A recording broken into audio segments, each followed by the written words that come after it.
Hoy me he traído a un invitado muy especial al canal para hablar de por qué el fútbol nos enamora. Vamos a verlo.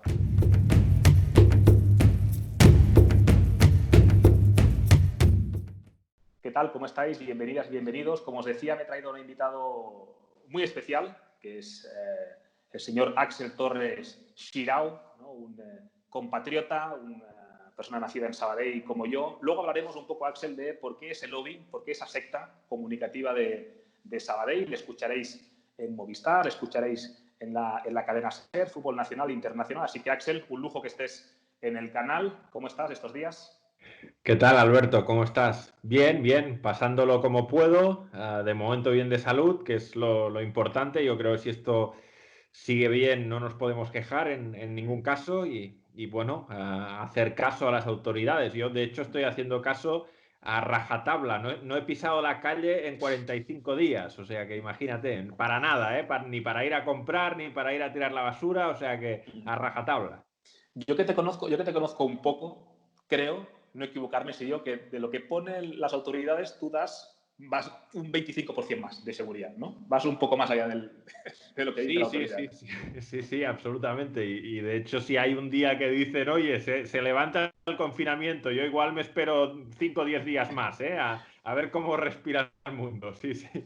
Bueno, ¿cómo lleva a alguien que vive evidentemente de la actualidad, ¿no? Que vive del fútbol? Porque al fin y al cabo hablar del pasado o de lo vintage te cubre un rato, ¿no? Pero al final vivimos evidentemente de la actualidad. ¿Cómo se vive? ¿Tienes cierto mono? ¿Aprovechas para limpiar la mente? ¿Vas a revisar cosas que tenías pendientes? ¿Cómo lo estás viviendo en clave fútbol? Mira, los primeros días no eché mucho de menos el fútbol. Los primeros días fueron un poquito para eso que dices, ¿no? Para limpiar la mente, para descansar, para alejarme, para sobre todo hacerme a la idea de la nueva realidad. Es decir, el único objetivo de los días era pasarlos como pudiera, acostumbrarme a la idea de que tenía que estar en casa y que todo se iba a detener. Y según pasaron los días, sí que se modificó. Eché de menos efectivamente el fútbol, empecé con cosas históricas, pero al final las cosas históricas tienen un problema para mí, ya sean históricas muy pasadas o recientes, da igual. El fútbol grabado al final tiene un problema y es precisamente que es grabado. Y al ser grabado, tú sabes en cualquier momento que lo puedes parar, lo puedes aplazar, le puedes dar a la pausa, puedes ir a coger un café, se te puede ir la cabeza a otra cosa porque luego puedes volver atrás. Y esto es problemático, ¿no? Le falta el aliciente de la vida, del curso, de los acontecimientos, de si parpadeo me pierdo un gol, ¿no? Y eso me ha llevado pues a engancharme a lo único que hay. Fíjate, el último fin de semana de la Liga Bielorrusa vi partidos enteros, o sea, vi 2 o 3 seguidos el sábado, uno tras otro, ¿no? Que es una liga que en principio no me atraía mucho, que incluso me parece hasta mal que sigan jugando, es decir, no parece muy sensato, pero es en vivo, es en directo, o sea, ves que hay un gol y que la clasificación cambia, las aplicaciones de resultados se pone la flechita verde, hay un equipo que sube 2 posiciones, echaba de menos esto, ¿no? Y bueno, ahora me estoy dando cuenta de que efectivamente el fútbol, sobre todo a nivel recreativo, ¿eh? Más que profesional, a nivel recreativo, de que me diviertan los resultados y los partidos y la incógnita, pues es algo que necesito en mi vida. A ver, no es una necesidad esencial, eso es evidente, ¿no? Pero sí que me entretiene, me hace pasar la vida más llevadera. Sí, digamos que la adrenalina del fútbol en directo está por encima, ¿no? de tu conocimiento de que lo que se está haciendo está mal. Es decir, hay algo que se está haciendo mal en Bielorrusia, pero la adrenalina del directo le gana, ¿no? a ese sentimiento de que en Bielorrusia quizá lo ideal hubiera sido parar. A ver, hoy te he contactado contigo en primer lugar porque, como todo el mundo sabe, he estado colaborando en tus programas, cuando ha habido tertulias importantes y si has podido, me has llamado para colaborar. ¿Cómo estás más cómodo dirigiendo un programa, siendo una especie de copresentador, como te vimos con Dani Garrido la temporada pasada en el tercer tiempo, o siendo un tertuliano, digamos, no sé si más liberado o no, ¿no? De esa presión o de ese estar en el minuto con la actualidad presente. A ver, puede ser que sea más cómodo, efectivamente, ser un simple tertuliano, pero a mí me gusta más preguntar que contestar. Creo que soy una persona inquieta, tengo muchas dudas, me gusta hacer preguntas para que me intenten dar la respuesta. Muchas veces yo la respuesta no la conozco y cuando vas de tertuliano normalmente se te preguntan cosas como si tuvieras que saberlas todas y a veces te supone un desafío, ¿no? Porque estás obligado a contestar sobre algo sobre lo que no tienes a veces igual una opinión muy formada y no tienes una respuesta, ¿no? A ver, dirigir un programa a mí siempre me gustó porque le puedes imprimir tu sello absolutamente. O sea, puedes marcar los tiempos, marcar el tono, puedes marcar los temas que consideras más o menos importantes. Sí, creo que al final cuando uno es el director del programa, el programa se parece más a lo que a él le gusta. Cuando uno va de invitado, pues es un invitado, es decir, se adecua a lo que hay en el programa, ¿no?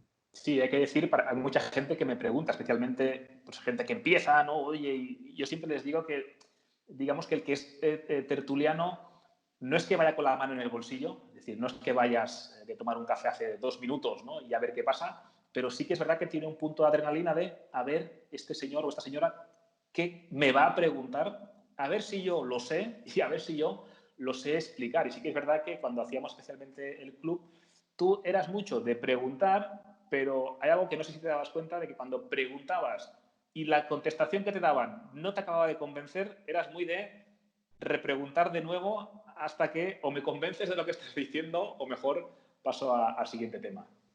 Sí, sí. A mí la repregunta me parece casi un subgénero periodístico. Es decir, es sensacional. De hecho, la primera pregunta se hace porque hay que hacerla, pero seguramente la importante es la segunda, porque generalmente yo voy a detectar dónde me puedes dar tú una mejor respuesta a partir de tu primera elocución. Ah, si yo te hago una pregunta simplemente para que hables, seguramente tú me dirás algo que me parecerá muy interesante y que voy a detectar que allí hay un tema. Y es ahí a donde voy a ir, ¿no? En cambio, la primera pregunta la hago más a ciegas. La primera pregunta te puedo preguntar algo que me puede interesar a mí o que yo puedo pensar que tú puedes tener una opinión, pero cuando tú te pones a hablar, detecto, "Jo, aquí él lo tiene muy meditado esto". O sea, es algo que tiene elaborado, vamos a repreguntarle bien para que nos lo deje claro, ¿no? Sí, es algo que siempre me ha gustado hacer y que seguramente también hago en mi vida personal, ¿eh? Es decir, yo soy muy de repreguntar. Repreguntar además te, te da tiempo, te ganas tiempo para pensar lo siguiente. No, no sé, es algo que no sé si es característico mío o no, pero desde luego siempre es, es algo que he hecho mucho. Hombre, yo he ido a bastantes programas, ya te lo digo, y el nivel de atención, que además en horario ya tardío, en horas golfas, ¿no? Más allá casi de la medianoche, te obliga a estar, porque piensa, este tío, yo igual le he soltado un argumento más o menos superficial, pero donde vea el resquicio me va a repreguntar y voy a tener que estar muy atento. A ver, el motivo de la conexión de hoy es entender, ¿no?, por qué el fútbol es tan popular, por qué el fútbol es el deporte rey en la mayoría, ¿no?, de los países del mundo y qué tiene el fútbol que no tengan otros deportes, ya no deportes, otras actividades, ¿no?, que le hacen tan especial. Yo, por ejemplo, siempre que alguien me dice, bueno, pero un partido, pues son todos iguales y tal. Y yo siempre digo lo mismo, cuando hay un partido de fútbol pasado y me preguntas por él, yo, por ejemplo, la jugada del gol de España de Iniesta y tal, más o menos recuerdo el inicio, quién toca y tal, ¿de acuerdo?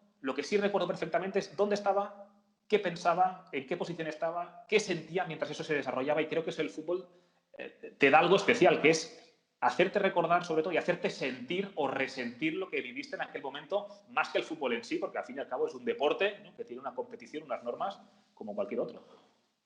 Sí, pero es un acontecimiento social, está conectado con la gente, está conectado con las comunidades en las que viven las personas. Hay una conexión entre los equipos y su entorno, hay un arraigo especial. Yo creo que el jugador, aunque ahora mismo es evidente que esa conexión es menor, sigue teniendo interiorizado que juega para unos espectadores, que juega para una gente que se siente muy conectada con ese equipo, aunque él quizá no, aunque él venga de un lugar lejano, pero al fin y al cabo sabe que en el momento en el que firma para ganar y para hacer felices a los que van a ir al campo a verlo, ¿no? Y que está representando a esas personas.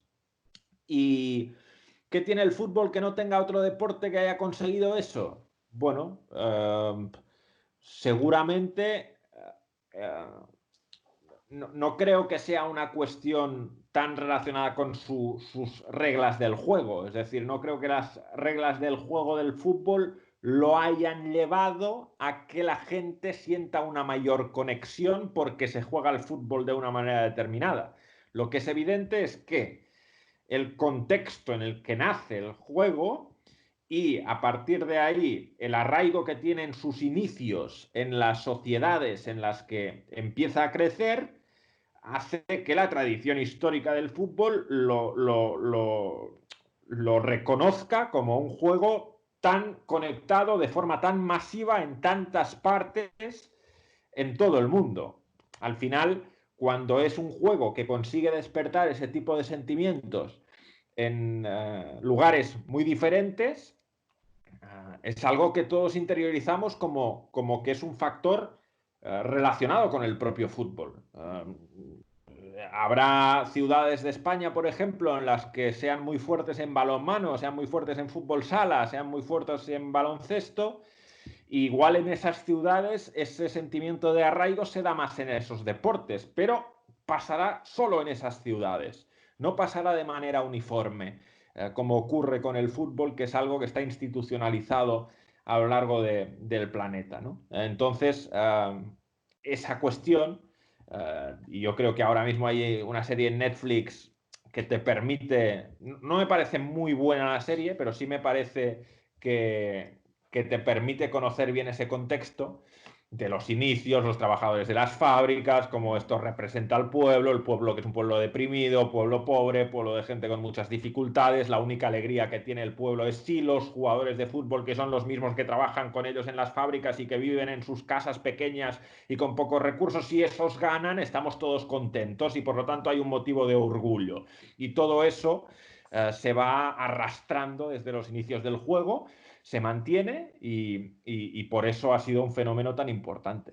Sí, yo también, aparte evidentemente de esa conexión, ¿no? con la gente, porque al final el fútbol es del pueblo, a mí el argumento este de que no, ahora el porcentaje de ingresos de un gran club en cuanto a bonos es muy pequeño con respecto a otro tipo de patrocinios o de televisión o lo que sea. Sí, sí, pero al fin y al cabo, al final, como dices, el arraigo está ahí. Por ejemplo, un ejemplo muy práctico es en la pasada Copa de África, como sabe Axel, la ganó Argelia, ¿de acuerdo? Y pongámonos que la semifinal juega Nigeria contra Argelia, ¿de acuerdo? Y hay centenares de miles de argelinos viviendo en Francia.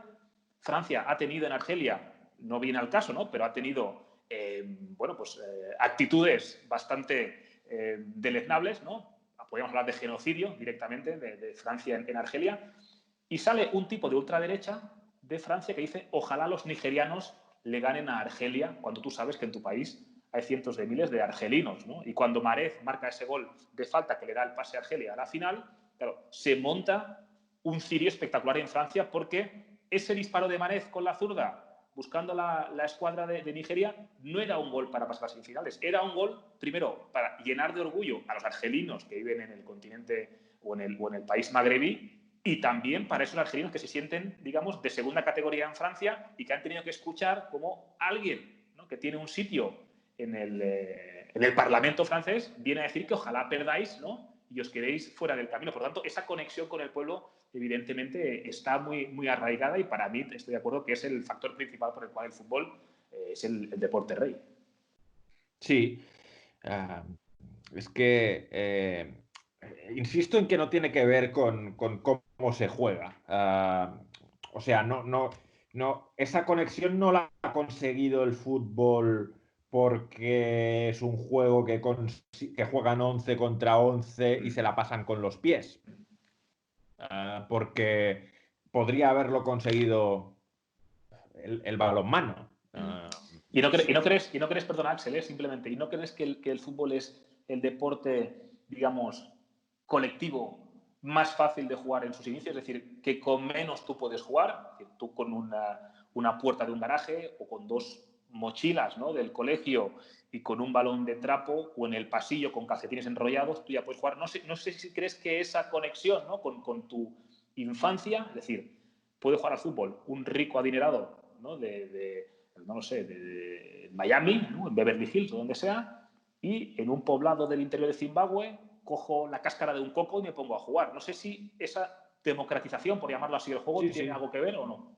Sí, sí, desde luego. Si lo comparas con el balonmano o con el baloncesto, por ejemplo, el baloncesto necesitarías una canasta y una canasta no es tan fácil de hacer.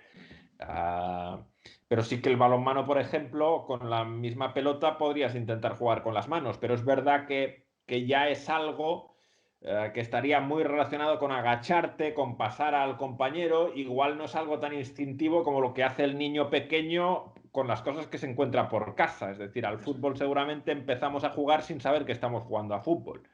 Y eso hace que nos parezca hasta natural, ¿no? Que si hay un balón, lo natural no sea agacharse y cogerlo, sino controlarlo y jugarlo con el pie, ¿no?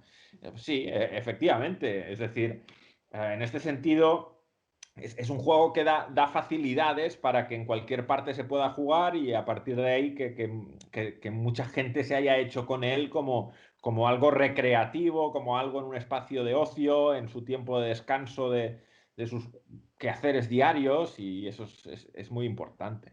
Sí que hay algo, por ejemplo, que a mí me gusta, yo sé que a ti también te entusiasma, que es cuando veo un partido de sub-17 o de segunda B o no sé qué, y veo un jugador y digo, este jugador o esta jugadora, si es femenino, este jugador tiene algo especial, ¿no? Entonces le pierdes la pista y al cabo de 1 año y medio ves que pasa de jugar en la sub-17 de Eslovenia a jugar la previa de Europa League. Y dices, wow, este chico es el que ya había visto antes. No sé si te genera también cierta ilusión, ¿no?, ver que quizá tienes algo de instinto, ¿no?, que lo que yo ya dije, que eso es muy del ser humano, ¿no?, yo ya lo había dicho, yo ya lo dije, no sé si eso te genera divertimento y si es algo que tú realmente le das valor.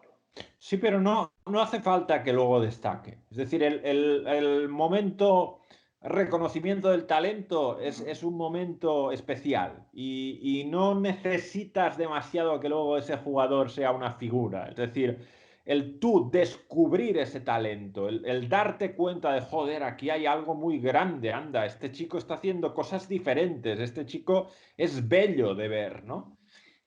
Eso ya es algo que te maravilla. Y eso te puede ocurrir ante cualquier partido, sea el nivel que sea, que estés viendo prácticamente por primera vez.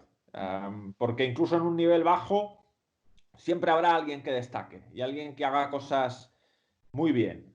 Que quizá luego si lo pusieras en un primerísimo nivel no las podría hacer porque a nivel de velocidad o a nivel de ritmo o a nivel físico o a nivel de pensar más deprisa, no lo tiene, pero sí que esos conceptos o esa delicadeza en el nivel en el que le hemos visto nosotros, que es un nivel en el que no hay tanta exigencia o los rivales no son tan rápidos, ni tan intensos, ni tan fuertes, en ese nivel sí lo puede hacer, ¿no? Y es una sensación muy bonita. Es decir, al final estamos hablando de ver a 22 tíos jugando y darte cuenta de que entre los 22, uno.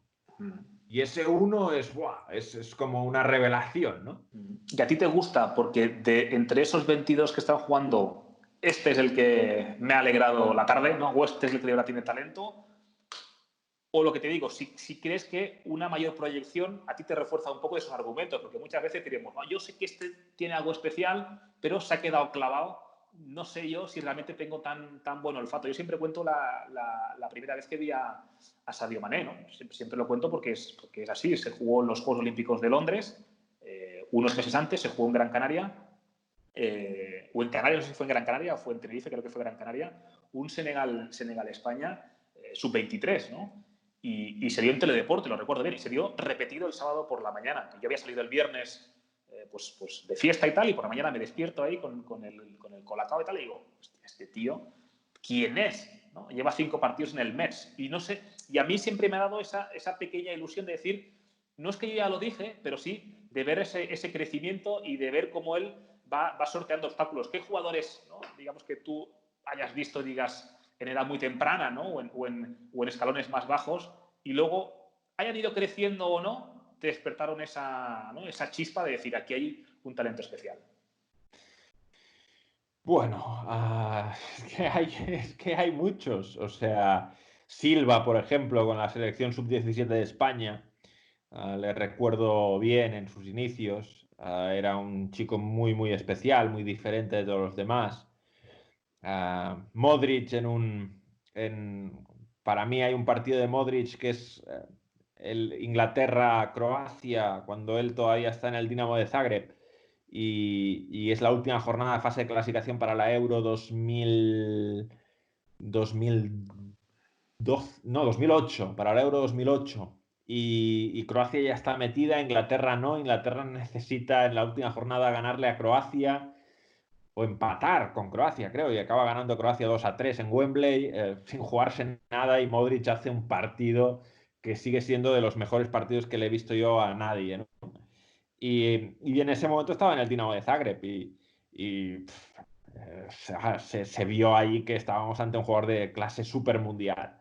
Y sí, son partidos que recuerdas el resto de tu vida, ¿no? Pero es verdad, a veces también te puede pasar con gente que no acaba de dar ese último salto y ese peldaño se queda a mitad de camino, pero lo que pasa es que ese proceso que tú estás contando es un proceso que yo supongo es como con los grupos de música, ¿no? Que siempre se dice, "Ay, a mí ya me gustaban cuando no Sí, eran sí, sí, sí. conocidos y cuando se hizo mainstream me dejó de gustar". Eso es. Es verdad que hay un momento en el que cuando el jugador es ya balón de oro, te cuesta que te genere lo mismo. A mí me cuesta Claro. que me genere lo mismo, porque ya es tan evidente, es decir, ya es tan evidente que es bueno, que eso que al principio me maravillaba, que era la novedad, el descubrimiento de algo fresco, de algo que se puede comer el mundo, cuando ya se lo ha comido,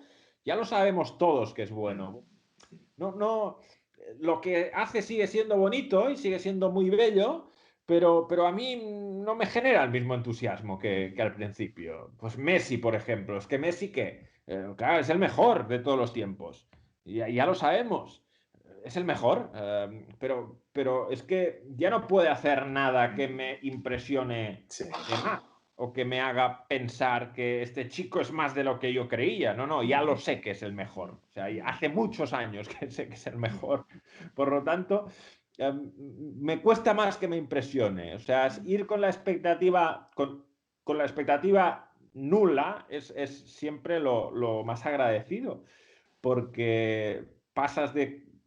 Lo bonito es eso, pasas de un chico que no sabías quién era ni cómo se llamaba a que 90 minutos después te parezca que puede ser un fenómeno. Eso es lo más bonito que hay. En cambio, si sabes, si ves una demostración impresionante de alguien que ya sabes que es un fenómeno, lo disfrutas, pero le falta ese puntito refrescante de acabamos de descubrir la piedra filosofal, ¿no?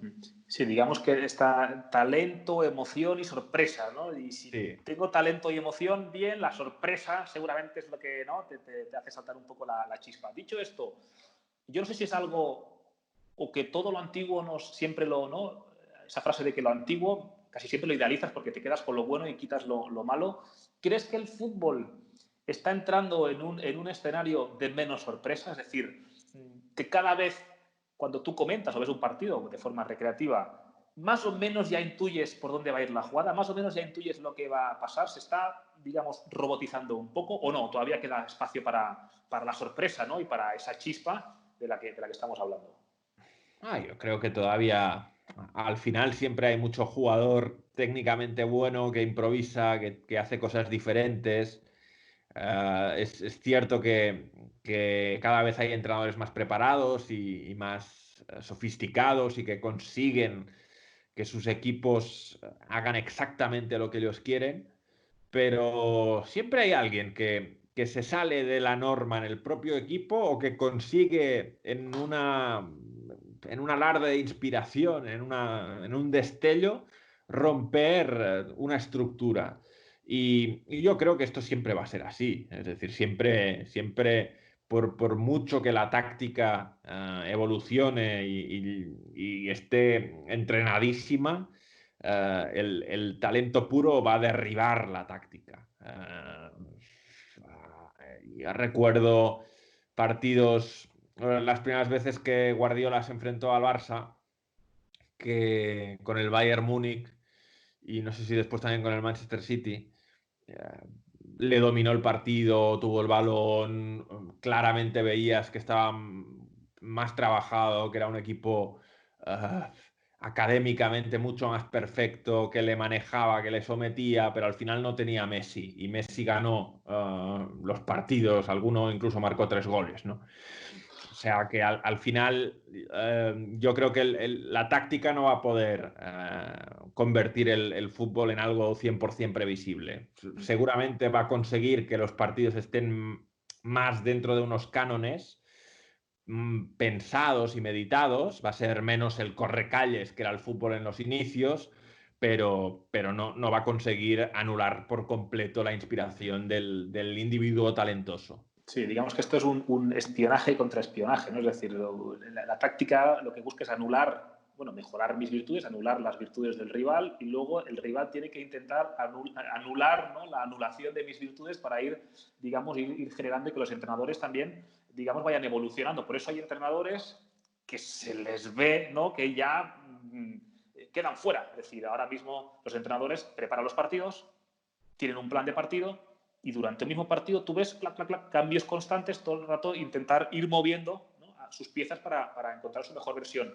¿Qué equipos te emocionan hoy en día? ¿Qué equipos que tú digas, me gusta verlo? Yo qué sé, pues me gusta la Lazio en Italia, o me gusta, pues sí, yo qué sé, me gusta el Wolverhampton, ¿no? Que yo sé, de hecho me echaste una bronca recientemente porque dije contra el Español, no sé si te acuerdas, pero Wolverhampton me parecía un equipo que contragolpea bien, pero tampoco me parecía la octava maravilla y me llevé un buen rapapolvo de Axel en el ascensor diciendo que como un equipo que gana 4-0 en la Europa League no es la octava maravilla. ¿Qué equipos te emocionan? ¿Qué equipos cuando sabes que juegan los vas a ver? A ver, el Liverpool me impresiona. Me impresiona el Liverpool. Es verdad que justo antes de la pandemia estuvo en el peor momento, o al menos en el momento menos arrollador de este ciclo, pero es un equipo que por su insistencia, por el ritmo alto, por el bombardeo permanente, porque gana muchos partidos al final. Yo creo que los equipos que ganan muchos partidos al final tienen una mentalidad muy trabajada, es decir, no es algo casual. Eh, pues es un equipo que me ha impactado, pero bueno, equipos que jueguen bien hay muchos. Este año es verdad que en Italia la Lazio ha estado muy bien, pero yo creo que la Atalanta seguramente sea el equipo más atractivo del fútbol italiano. Es un equipo que hay que ver casi siempre que se pueda. Y, y en Alemania suelo ver si puedo al Dortmund, pero por Sancho, porque Sancho me parece un jugador fantástico, más por Sancho que por la estructura del equipo. Creo que es un jugador fantástico y capaz de encender, ¿no? el partido, lo que antes decíamos, de anular bloques trabajados.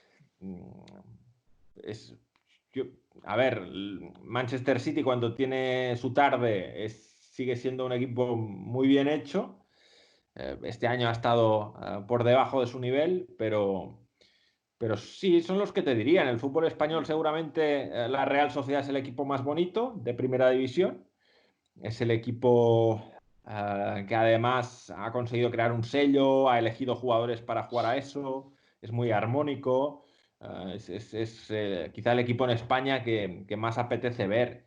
Y, y bueno, en realidad serían los que veo más con placer, ¿no? Y la Real Sociedad además es un equipo muy joven.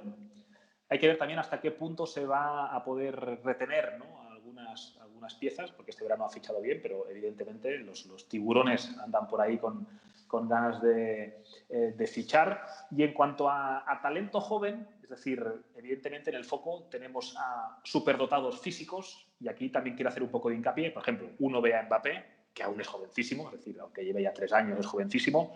Tú le ves correr al espacio y dices, este tío parece un extraterrestre, ¿no? Ves a Haaland, 1,92 m, cómo se gira, cómo se da la vuelta, cómo es capaz de anticipar, cómo remata de primeras. ¿Qué jugador joven, ¿no?, que la gente más o menos pueda tener en el radar, tú crees que sin ser, ¿no?, un portento físico, me has hablado de Sancho, que quizá pueda ser un buen ejemplo, crees que puede digamos, marcar, ¿no?, una época o hacer una buena trayectoria sin tener esos atributos físicos tan bestias y sobrenaturales como lo tienen, por ejemplo, Haaland o el propio Kylian Mbappé?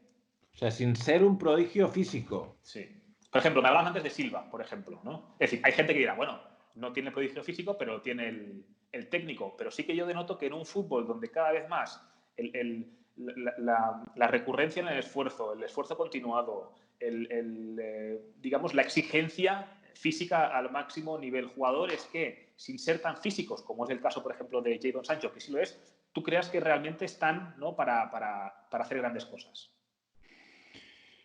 Bueno, es que es complicada porque los jóvenes suelen destacar en lo físico. Es decir, los jóvenes que están apareciendo son jugadores de unas virtudes impactantes.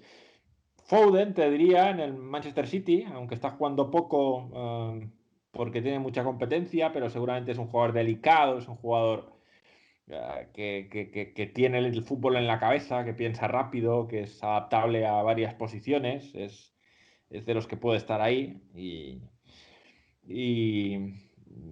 en el fútbol español es el que suele sacar más futbolistas de este tipo. Ahora los interiores que en principio tienen que llevar el peso, pero Fabián tiene ese punto, tiene mucha planta, Fabián, igual no es un superatleta, pero tiene una planta como, o sea, no sería un Silva, Fabián, ¿no? Es un jugador, pero a mí lo que me gusta más de Fabián es lo que hace con la pelota, es decir, no es como choca, no es como arranca, sino es lo fino que es y las decisiones que toma en este sentido. Ferran, por ejemplo, ¿te parece, a pesar de que Ferran sí que conduce digamos, tiene velocidad, pero no tiene esa ventaja descomunal como tienen los otros? No sé si Ferran puede ser abanderado, ¿no?, de la selección en los próximos tiempos. A mí me parece que de su generación puede capitanear o liderar el ataque de la selección española. La selección española, por otro lado, a la que le veo ciertas carencias en ambas áreas. No sé cómo lo ves tú. Bueno, de cara a futuro, depende a dónde nos vayamos, ¿no? Es verdad que Ramos es ya un jugador veterano y en algún momento se va a acabar, pero claro, tampoco es sencillo que te salgan centrales tan dominantes como has tenido. Piqué Ramos ha sido una pareja impactante, sí, sí, es decir, no asoma a nadie. A mí hay centrales jóvenes que me gusta Unai Núñez, por ejemplo, mucho. Um, y atacantes con gol, bueno, fíjate que España cuando ganó ese ciclo bueno los dos primeros campeonatos, David Villa es el jugador que más gol hace y casi siempre que lo hace partiendo desde la banda izquierda, es decir, no siendo el 9. Y en el tercero que gana España gana sin 9 prácticamente, porque juega Fábregas la mayoría de los partidos como falso 9. Es decir, España tampoco ha necesitado tener una máquina de hacer goles para ser campeona.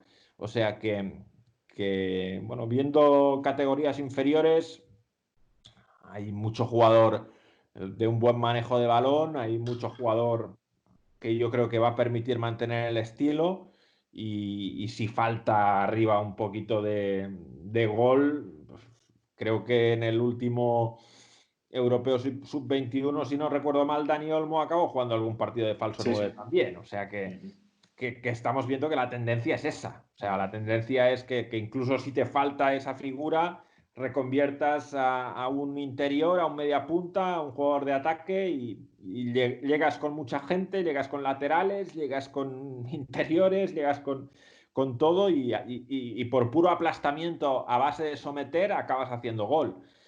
Yo creo que eso no fue un problema para España ni cuando el equipo uh,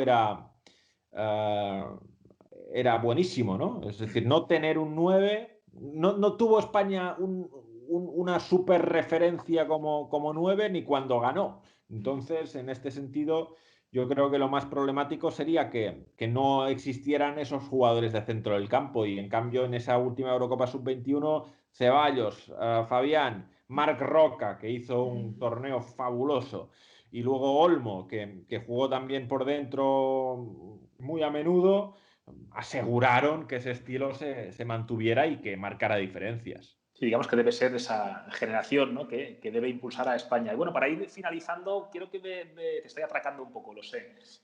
Algunas jugadas icónicas, ¿no? No sé si de tu niñez o adolescencia, por ejemplo, te pongo un ejemplo, ¿no? Ese Mundial 98, balón cruzado de Frank de Boer, que Bergkamp baja del cielo, recorta a Ayala y luego le pega a la otra escuadra. Es decir, chispazos de ese tipo que cuando somos, no más niños, porque ya rozábamos la adolescencia, más o menos somos de la misma edad, pero jugadas así que a uno realmente le dicen, esa jugada me acuerdo para toda la vida. ¿Tienes alguna así fetiche o alguna así que recuerdes con especial cariño? A mí siempre recuerdo un gol de Poborski a Vítor Bahía en la Eurocopa del 96, que se la levanta con una cuchara impresionante de una selección checa que llega a la final y que está muy cerca de ganar. Es uno de los goles que siempre tengo en la retina. Me acuerdo mucho porque me impactó enormemente en la final de la Recopa del 91, que el Manchester United le gana al Barça. Un recorte que le hace Mark Hughes a Carles Busquets, que sale Busquets casi hasta el medio campo no sé, es una jugada que me impactó porque no había visto ninguna igual y era un niño, ¿no? O sea, hasta qué punto el portero sale, no anticipa y le hacen el gol. Y recuerdo que lo recreaba en el patio del colegio como pareciéndome muy, muy difícil, ¿no? A regatear el portero desde tan lejos y luego acabar metiendo. Del Mundial 98 que dices, no, del Mundial 94, Roberto Baggio, de hecho, Roberto Baggio, el gol que le marca a España para eliminarla, es un gol un poquito parecido a lo que te decía, ¿no? El recorte, luego Abelardo se tira y no acaba llegando. Luego Roberto Baggio hace también un reverso muy bueno en la semifinal contra Bulgaria. Tengo en la mente algún gol de Rumanía contra Argentina para eliminarla, que también se me quedó grabado. Sí, en la niñez, el primer gol de Estados Unidos en ese mundial, que es un gol de falta directa de Eric Wijnaldum contra Suiza. Sí, son muchas, muchas imágenes. Las celebraciones de Kenneth Anderson en el mismo 94, cuando hacía gol y hacía un gesto que yo también imitaba en mi verano. Sí, son muchas cosas que son jugadas que uno siempre recuerda, ¿no? Caminero, como decías, ya no contra Nadal, también el gol que le marca a Italia en ese mismo partido, el 94. Realmente el 94 es un mundial que me llegó bastante.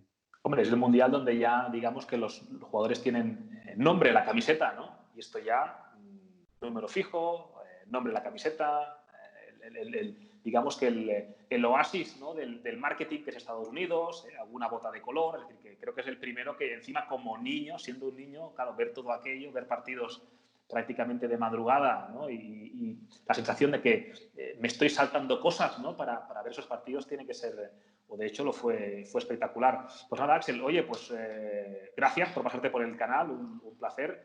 Nos seguiremos viendo en Movistar cuando todo esto arranque. Hay que decir que estoy bastante inquieto e intranquilo con la decisión final de cómo se resuelve, cómo carajo se resuelven, ¿no?, los playoffs de ascenso, porque a un equipo de primera división, la gente dice, ¿es que el Barça gana la Liga o no? Ganar la Liga está bien, o sea, es el sumum, ¿no?, de un país, pero es un trofeo más, ¿no?, en la vitrina. Claro, un equipo de segunda A, como el Zaragoza o Cádiz, que suba a primera, o un equipo de segunda B, Castellón, Sabadell, quien sea, para ascender, creo que es casi más importante para el aficionado ascender a segunda división A o ascender a primera que ganar la Liga. Así que esperamos, evidentemente, que se resuelva de la manera menos injusta posible, porque yo creo que justa no va a ser, menos injusta posible, y sobre todo que se resuelva cuando ya estemos a salvo, ¿no?, de este virus y que se haya cobrado las menos víctimas posibles. Sí, coincido contigo, ¿no? Al final, un cambio de categoría te cambia la vida, la realidad de un club. A nivel económico, a nivel social, para el propio aficionado es mucho más fácil ver a tu equipo si está en segunda que si está en segunda B. Es decir, lo puedes ver todas las semanas por la tele fácil sin tener que conectarte a páginas web o ver streamings de una cámara solo, ¿no? Sino que tienes buenas realizaciones y por todo ello es fundamental. Bueno, si no se acaba, desde luego va, va a ser difícil que la solución sea justa.